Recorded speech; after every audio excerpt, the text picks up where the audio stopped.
Olá, bom dia, boa tarde, boa noite. Volto com mais um texto recente, lançado na última quinta-feira, dia 25 de abril de 2024, e o título é O Silêncio dos Bons. Há uma frase muito famosa atribuída a Martin Luther King que diz: "O que me preocupa não é o grito dos maus, é o silêncio dos bons." Tempos turbulentos exigem atitudes. Se tem algo que chama atenção é a repetição de padrões. Isso sempre me causa alguma desconfiança. Quando fórmulas começam a se espalhar de maneira quase uniforme, como se fossem soluções, meu desconfiômetro liga o sinal de alerta. Não há como se definir padrões rígidos de comportamentos e reações, sendo tão diverso o ser humano. A manipulação de narrativas se espalhou por todos os lados.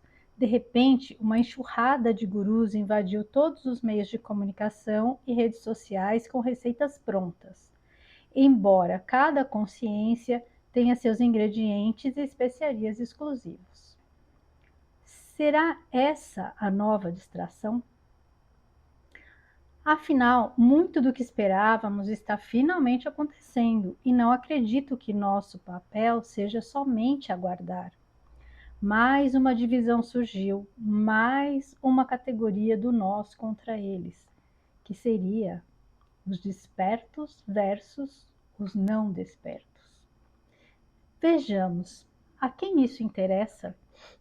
E lá vem as fórmulas do que se pode ou não fazer, de como agir ou deixar de agir. Como se todo o aprendizado adquirido a duras penas de nada valesse e qualquer negatividade pudesse nos arrastar para o fundo do poço. Será que somos tão frágeis assim? Não acredito em extremos, sempre busco o caminho do meio. O meu caminho do meio. Cada um tem o seu. E só existe. Cada um tem o seu. E só existe uma fórmula para aceitar o exato ponto, e o principal ingrediente é o sentir. Nada nem ninguém pode definir melhor as nossas escolhas do que o nosso coração, nossas emoções e nossa energia. Essas são nossas bússolas individuais e precisas. Em tempos de tantos palpites e gritarias, silencie e se escute. Qual pode ser a sua contribuição nesse momento tão importante? Olhe ao seu redor. O que você tem feito diante das situações de injustiça, desamparo e manipulação? Será que é ao menos uma prece, uma palavra, uma manifestação de apoio? Vivemos um período onde será imprescindível a retomada da coragem e do amor, que serão a base dos nossos movimentos e posicionamentos. Os bons não precisam gritar para abafar a gritaria histérica dos maus, mas é urgente e necessária que eles se levantem e ocupem suas posições, tomando atitudes para que a luz se espalhe e dissipe totalmente a escuridão. Então é isso. Esses dias eu estava assim, refletindo, né, sobre tudo que a gente vem acompanhando, tudo que a gente, todos os movimentos pelos quais a gente passou, todas as situações, os aprendizados, né? E para mim, assim, eu acho que o conhecimento, ele nunca pode parar, nunca pode estagnar. Então, quando a gente acha que a gente já sabe demais, que a gente sabe já o suficiente, tudo, eu acho que isso acaba causando uma estagnação no que você pode evoluir, no que você pode contribuir, porque quanto mais você evolui, mais você tem como contribuir, né? Então, assim, eu muitas vezes digo, né, que o conhecimento, ele é um superpoder, né? Então, se você tem um superpoder e você não usa, ele na verdade não serve para muita coisa, né? Tem até uma frase bem conhecida lá que a Tia May fala para o Homem-Aranha, daquele filme, do antigo, né? Porque os mais recentes eu não assisti, mas o antigo, e que ela fala que com todo superpoder também traz uma grande responsabilidade. Então, quando a gente adquire conhecimento, a gente tem a responsabilidade de fazer algo com esse conhecimento, né? De compartilhar, de partilhar e de usar esse conhecimento de uma forma produtiva, né? Não, porque senão também ele não vai ter muita serventia. E assim, há alguns anos a gente vem tomando conhecimento, tendo acesso a muitas informações importantes. E muitas vezes a gente acaba, como no começo a gente quis muito falar, alertar e dividir isso com as pessoas e não foi ouvido, aí se criou uma barreira, assim, né? Muitas vezes a gente acabou se colocando dentro de uma torre e dentro de uma bolha, porque a gente não conseguia que as pessoas ouvissem, a gente não foi ouvido, entendeu? Só que hoje, né, diante de tanta coisa que está acontecendo,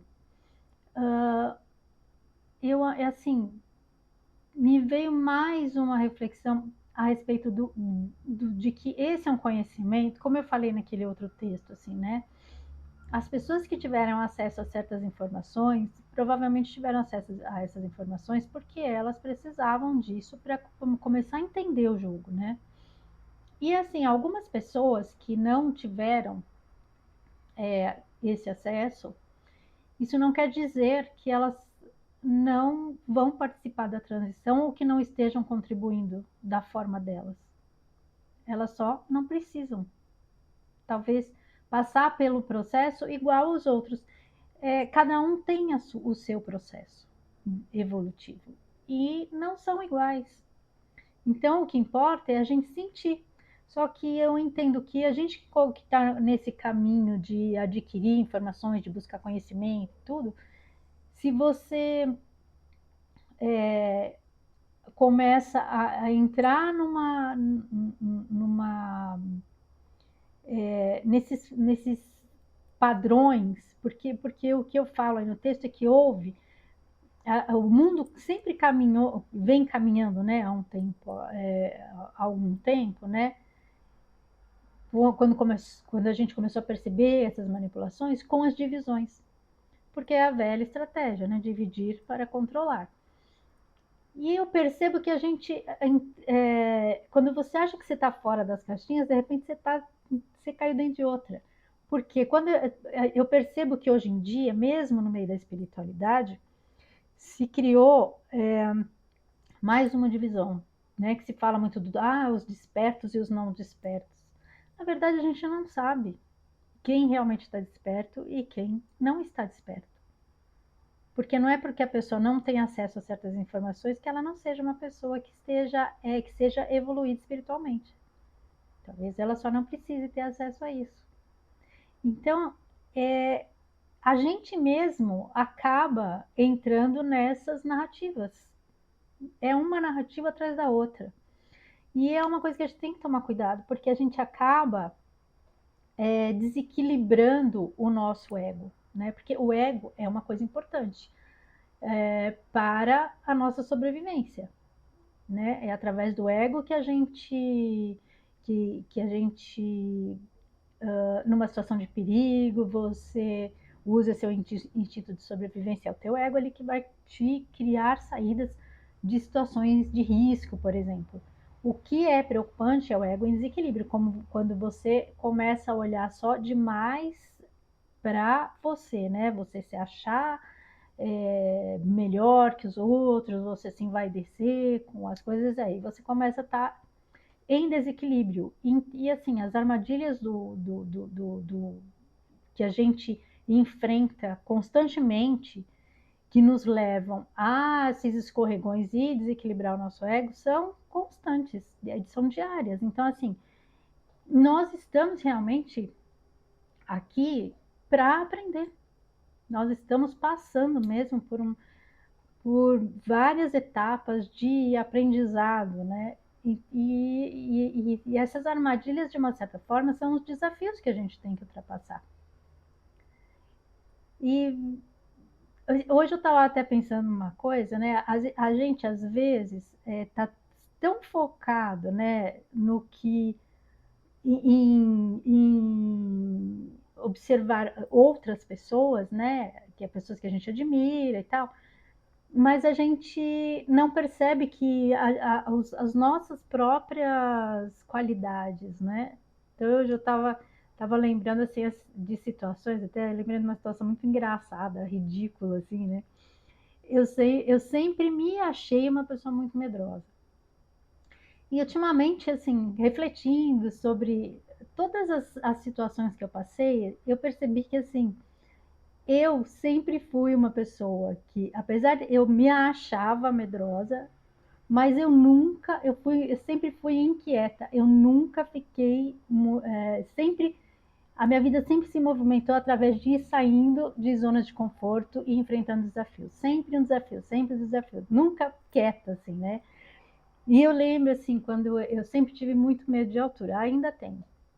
Mas, assim, às vezes até eu acho que eu nem sei se eu tenho, né? Porque eu enfrentei tantas coisas.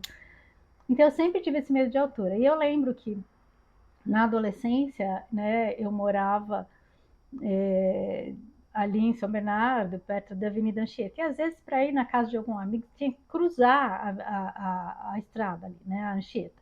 E tinha as passarelas. E elas eram muito altas.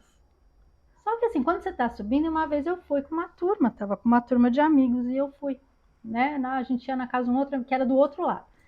E aí, enquanto você está subindo, né, tá tranquilinho, tal. Quando você chega no meio, quando eu cheguei no meio, que aí eu vi que era muito alto e era um pouco vazado, então você via os carros passando embaixo. Eu entrei num desespero, que eu travei, não dava nem para voltar e nem para ir. E o pessoal foi indo, os meus amigos, adolescentes, sabe como que é, não tá nem aí com nada, né? E aí eu falei, meu Deus do céu, o povo indo e eu não conseguia voltar. E também eu falei, vou ficar sozinha aqui no meio da passarela e o povo indo. E eu falei, o que eu faço agora? Gente, assim, foi ridículo, mas a única forma que eu consegui me mexer e sair de onde eu travei, eu fui engatinhando. Eu atravessei a passarela engatinhando, porque eu não conseguia, em pé, eu começava a me dar tontura, sabe? E foi muito, muito desesperador no dia, né? Mas hoje eu dou risada, mas assim, eu lembro que foi uma situação bem, bem complicada. A sorte é que na volta, acho que, se eu não me engano, alguém trouxe a gente para casa e não precisou passar de volta lá, né? Mas foi bem desesperador, assim, por conta desse. Mas eu fui, entendeu? De alguma forma, eu achei um jeito de contornar a situação. Eu falei, parada eu não posso ficar, vou ter que enfrentar. E encontrei uma forma, por mais ridícula que fosse, foi o jeito que eu consegui me movimentar. E tiveram outras situações também, que assim, eu lembro que uma vez a gente foi, tinha um pico lá que o pessoal escalava, e tinha as trilhas. Aí imagina, né? A galera quis escolher a pior. Aí lá fomos nós. Aí eu sei que teve uma hora que assim era uma passagem estreita também, que a gente fez um cordão, assim, um dando a mão pro outro para conseguir passar e ninguém, né, cair. Mas teve um que escorregou, caiu e me levou junto, ficou os dois pendurados. E assim, aí eu fico pensando, meu Deus, eu tinha medo, mas por que eu me metia nessas coisas, né? Então, assim, eu nunca, de uma certa forma, às vezes eu levava eu entrava em situações que às vezes eu acho assim que elas nada é por acaso na vida, né? Que eram necessárias para eu ir me desafiando, né? E assim, e foram várias as situações assim que por mais que eu evitasse, hoje eu percebo assim que aconteciam coisas que eu tinha que criar saídas, né? Nessa época também de adolescência eu era muito tímida e a adolescência já é uma fase difícil. Com timidez é muito mais. E a forma que eu encontrei na época de driblar essa coisa da timidez foi através do humor. E eu acabei, e aí você acaba se tornando, né, na época, porque era aquela a engraçada, né, a pessoa que fazia piada, não sei o quê. que na verdade era uma forma de conseguir driblar o desconforto que a timidez causa, né? Quem é tímido sabe que é uma situação, é muito desconfortável. E assim, foram muitas as situações. Então, o que eu quero dizer, assim, com essa coisa, né, da gente criar situações para driblar o medo, para driblar as nossas dificuldades, para a gente não estagnar. E a gente está vivendo num período assim, muito turbulento e que às vezes a gente evita certos embates, a gente evita se envolver, porque traz conflito, porque é desconfortável, porque hoje tem a tal da história do cancelamento, e a gente acaba se acomodando e muitas vezes seguindo é, é, fórmulas, né? Que nem sempre são as melhores para a gente, porque elas acabam deixando a gente confortável, mas muitas vezes travam o nosso processo, né? Então, assim, o que funciona para um, nem sempre funciona para o outro. Assim como eu aqui, tanto no blog como aqui, né, no canal, a minha intenção é, assim, justamente compartilhar experiências, né? Porque é bom a gente se identificar com outras pessoas, mas estimular que cada um crie as suas próprias saídas, né? E também compartilhe, porque que nem eu compartilho com vocês coisas das minhas experiências e não para querer que você querer criar fórmulas, olha, isso deu certo para mim, faz isso, não é essa a intenção. Porque para mim algumas coisas funcionam e não funcionam para outras pessoas, cada um tem um jeito, né? Só que justamente a gente tem que tomar cuidado quando as pessoas começam a falar, você tem que fazer isso, você tem que fazer aquilo, se você fizer isso, pode acontecer isso, se você fizer aquilo, vai acontecer aquilo, e não é. Porque cada um tem uma forma de ver o mundo. Às vezes uma coisa, alguma coisa que, por exemplo, falando das realidades que nos cercam. Então, às vezes uma coisa que para mim causa desconforto, pode não causar para o outro. E às vezes uma coisa que causa desconforto para o outro não causa para mim. Então, porque eu acho que cada um aqui tem um papel a desempenhar, cada um tem uma missão a desempenhar. Então, é o sentir. Ah, isso, o que eu sinto com relação a isso? Será que eu tenho como contribuir? O quanto isso mexe comigo? Isso me desequilibra? Não me desequilibra? Né? E outra coisa também, nós chegamos num ponto que justamente, quando eu falo do silêncio dos bons, daquelas pessoas que estão vendo coisas erradas acontecerem e acabam achando que não tem nada a ver com aquilo. Ah, isso não posso fazer nada, não tenho o que fazer, já falei o que eu tinha que falar, e não é. E eu acho que a gente sempre tem. Mesmo que você não tenha o que fazer assim de uma forma mais incisiva, mais material, você pode pelo menos contribuir assim energeticamente. A gente está vendo muita coisa errada acontecendo, então você mentalizar, fazer uma vibração, fazer uma prece ou se posicionar. Então cada um vai achar o seu jeito de contribuir para que as coisas caminhem para algo mais positivo, né? E, por exemplo, para mim, uma coisa que eu percebi que, que eu estava, que é uma coisa que eu tenho que trabalhar, é justamente a comunicação. Porque às vezes a gente quer passar alguma coisa para alguém, alguma coisa que você sabe, que às vezes a pessoa está indo por um caminho que não é tão bom, mas ela não percebe. E às vezes a gente vem com a nossa verdade, né? Ah, não, porque isso é assim, isso está errado e não sei o quê. E normalmente a gente não escuta o outro lado. Então, se você não conseguir desenvolver uma linguagem, mesmo que a princípio você tenha aqui, por mais conhecimento que você tenha, você, né, baixa a bola e tentar se comunicar de uma forma que aquela pessoa possa compreender. Porque só quando ela te compreende, e primeiro, talvez, começar a ouvir como é que ela pensa, como é que ela vê a vida, porque muitas vezes a gente pré-julga, né, as pessoas. A gente não conhece a história e a gente observa as atitudes, as falas, tal, e a gente já cria um julgamento. Já teve muitas pessoas que eu assim não conhecia profundamente, mas assim, não gostava do comportamento, não gostava das falas, que aí você já fala, essa pessoa não é legal, não sei o quê. E por acaso acabei conhecendo a história de vida da pessoa. E isso mudou completamente a minha visão a respeito da pessoa, né? Não que eu passei a concordar com o comportamento ou com as falas, mas eu consegui entender o porquê daquela forma de comunicação daquela pessoa, por que ela se comportava daquela forma. Eu acho que empatia é justamente isso, porque você nunca vai conseguir se colocar no lugar do outro, porque a gente não tem condições de sentir a dor do outro. Então, eu entendo empatia como você entender e não sentir o que o outro sente. Você nunca vai conseguir sentir o que outra pessoa sente, mas você pode, conhecendo os fatos, entender.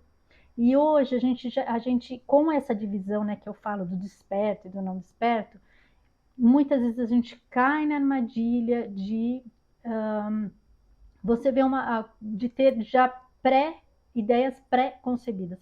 Ah, isso daqui, se, esse negócio aqui, esse veículo aqui, essa coisa aqui, é da não luz.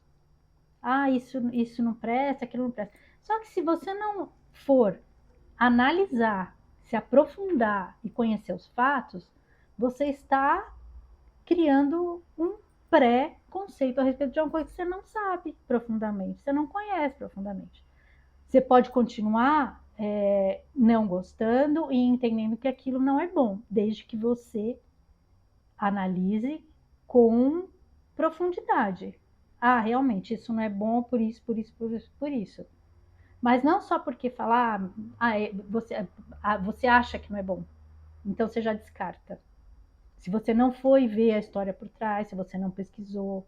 Então, assim, eu eu gosto muito de pesquisar, de vasculhar, de entender como as coisas funcionam, de entender o que está por trás, qual é a intenção, de onde veio, quem fez, quem está envolvido, entendeu? Então eu estou sempre fuçando mesmo. E eu acho que isso é importante para que a gente não acabe condenando ou criando realmente um preconceito com relação a coisas que às vezes não merecem esse tipo de tratamento, né? Porque todo lugar, todos os setores do mundo, em todos os setores há luz e sombra, em todos os lugares há pessoas boas e há pessoas ruins, tudo, né? Na política, nas religiões, na espiritualidade, em todos os lugares tem, nas famílias, né? E com essa questão das famílias que realmente a gente tem muito conflito, então eu acho que é aí que a gente tem um trabalho mais importante, né? Então a gente chegou num ponto que a gente já discutiu tanto que muitas vezes a gente fica em silêncio. E eu acho que quando você silencia, ao invés de tentar descobrir formas melhores de se comunicar, você está talvez não cumprindo alguma coisa que você tenha vindo fazer, porque assim, Chico Xavier já dizia, né, que uma encarnação nunca erra de endereço. Então, os núcleos onde nós fomos colocados, a gente tem uma função ali, ou para ensinar ou para aprender, né? Então, em muitas famílias, né, às vezes tem um só que pensa diferente do resto. E isso não é por acaso. Só que a gente às vezes acho que não está sabendo se comunicar. Então aí esse eu acho que tem sido o meu maior trabalho atualmente, conseguir aprender como fazer isso, né? Como aprender como eu consigo acessar essa facilidade, essa interação, né? Por exemplo, Cristo, quando ele veio, eu entendo que ele era uma consciência já, né? Ele expandiu, né, a consciência dele num nível que as pessoas da época não compreenderiam se ele fosse falar sobre tudo que ele tinha acessado, né, como consciência, né? E qual a fórmula, a forma, né, que ele conseguiu se comunicar para passar a mensagem dele? E foi uma mensagem que ficou fortemente, foi transmitida ao longo da história, que foi falar por parábolas, que é como as pessoas conseguiriam entender naquela época, né? Então foi uma forma que ele conseguiu para se comunicar para as pessoas que tinham uma compreensão diferente da dele. Então eu acho que esse é um trabalho que também a gente tem que fazer, ao invés da gente simplesmente silenciar, né? Porque a gente às vezes entra naquela, tive aquele período de energia índigo e é assim, né? Você fica meio rebelde, né? Aquela rebeldia do índigo e tal. E aí você fala, não, porque eu sou assim, que as pessoas têm que aceitar, que eu não vou me diminuir para caber na caixinha dos outros. E na verdade não é que a gente não se diminui para caber na caixinha dos outros, a gente simplesmente começa,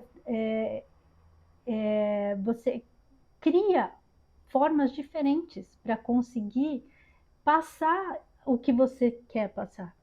Coloca numa linguagem que seja acessível aos demais, né? Então, Cristo não se diminuiu para caber na caixinha das pessoas que não tinham compreensão naquela. Ele só mudou a linguagem dele, né? Então, eu acho que muitas vezes a gente cria também, sabe, uma muralha, e eu acho que isso dificulta a nossa caminhada, porque acho que a intenção o melhor que seria a gente criar nesses momentos seriam pontes, né? E a gente está construindo muito muro. Aliás, spoiler, que vai ser o texto da semana que vem é justamente sobre isso, sobre construir pontes ou construir muros. Porque quando você não consegue achar caminhos para fazer essa interação com outras pessoas que estão em outro patamar ou que estão com outras ideias que são divergentes, e se a gente se esforçar, a gente consegue achar os caminhos. Então a gente vai estar criando pontes para acessar essas pessoas. E esse é um trabalho que eu entendi agora que eu preciso fazer. E o conhecimento que a gente já adquiriu hoje não vai nunca se perder. Então, às vezes eu vejo as pessoas têm medo de que, porque aí eu vou regredir, eu vou cair, vai cair minha energia. O que você adquiriu até hoje, isso, se foi bem aprendido, se está ali concretizado, você não vai perder. Então a gente não tem que ter por que ter medo. Aliás, o medo sempre é uma armadilha para nos limitar, para não deixar que a gente siga o que o nosso coração está mandando. Então, se no seu coração você sente que existe a possibilidade de você criar ali um diálogo, mesmo que às vezes você precise aprender primeiro a ouvir, entender, processar e achar um jeitinho de você entrar ali com aquela linguagem, mas levando o que você tem para contribuir com aquelas pessoas, é uma fala amorosa, é a verdadeira compaixão, né? Um dos pilares da transição é a compaixão, então quer maior compaixão do que você tentar realmente compartilhar o teu aprendizado, dividir o teu conhecimento com outras pessoas, né? Porque diz que o maior mestre é aquele que sabe ensinar e que sabe repartir o conhecimento dele. Então é esse o caminho, eu acho. Eu acho que o que está faltando para a gente é justamente achar uma forma mais adequada, mais amorosa, mais empática, mais compaixão na comunicação com as pessoas. Porque a gente adquiriu muita informação, teve acesso a muito conhecimento e isso deve ter alguma finalidade, não é à toa, né? Não há desperdício no plano divino. Então, eu deixo aí essa reflexão para cada um, porque são reflexões que estou tendo, então estou compartilhando com vocês. E aí vocês me falam, né? Também deixa lá nos comentários o que vocês acham, né? Se realmente vocês acham que não, que a gente tem agora que ficar quieto, ou que realmente a gente tem que trabalhar essa comunicação para a gente conseguir criar mais pontes do que muros, tá bom? Que será o próximo texto, inclusive. Fica aí o spoiler. Então, era isso que eu queria falar hoje com vocês, né? Trazer essa reflexão, que são coisas que eu tenho tido, né? Alguns insights aí a respeito disso, e que espero que traga também alguma contribuição, alguma luz para o caminho de vocês, tá bom? Então, fiquem com Deus, gratidão pela companhia sempre, e um grande beijo no coração de cada um, certo? Isso aí.